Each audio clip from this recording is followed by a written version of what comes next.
Thunder cracked the silent pine canopy as the fire I thought I'd built fizzled out, leaving only a thin wisp of smoke and a cold realization that I was alone, unprepared, and miles from any trail.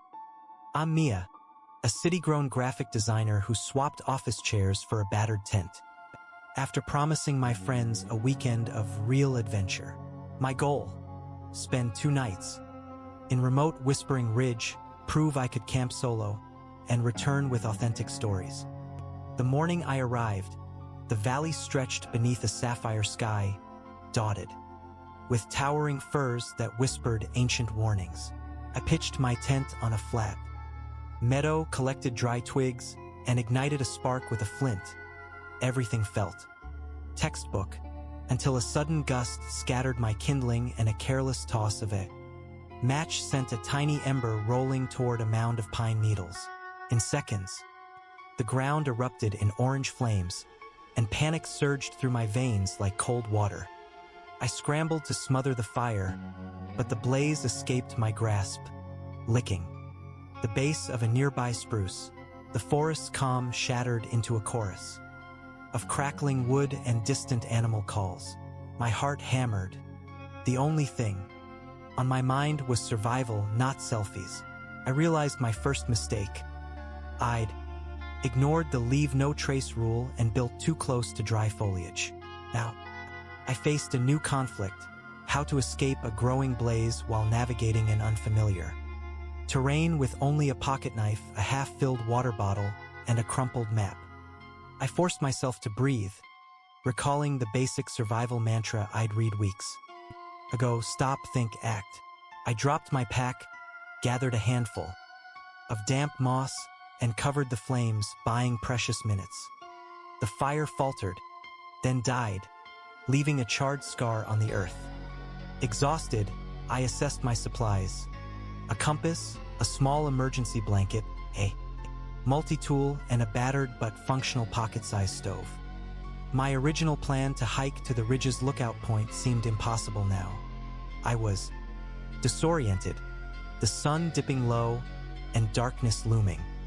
With night approaching, I remembered a technique taught in a veteran's video: listen for water. I followed the faint murmur of a stream I'd heard in the distance, using my compass to keep a steady bearing. The ground grew softer, the air cooler, and soon I stumbled upon a shallow creek hidden behind a curtain of ferns.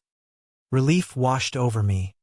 The water was icy but drinkable, and the creek's banks offered natural shelter from the wind.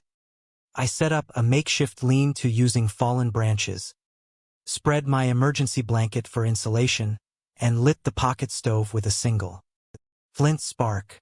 As the thin flame steadied, I cooked a quick broth from dehydrated lentils, feeling the warm broth nourish both body and spirit. In that moment, a quiet confidence replaced my earlier fear. I had turned a near disaster into a lesson in resourcefulness. The climax came at dawn as a rescue helicopter's distant whine cut the cold air. My bright orange tarp, set earlier as a signal, caught the pilot's spotlights, and a ranger descended beside the creek. When he asked how I survived, I replied, I listened to the forest, respected its limits, and used basic fire control, water sourcing, and shelter building to stay alive. The experience reshaped my relationship with nature.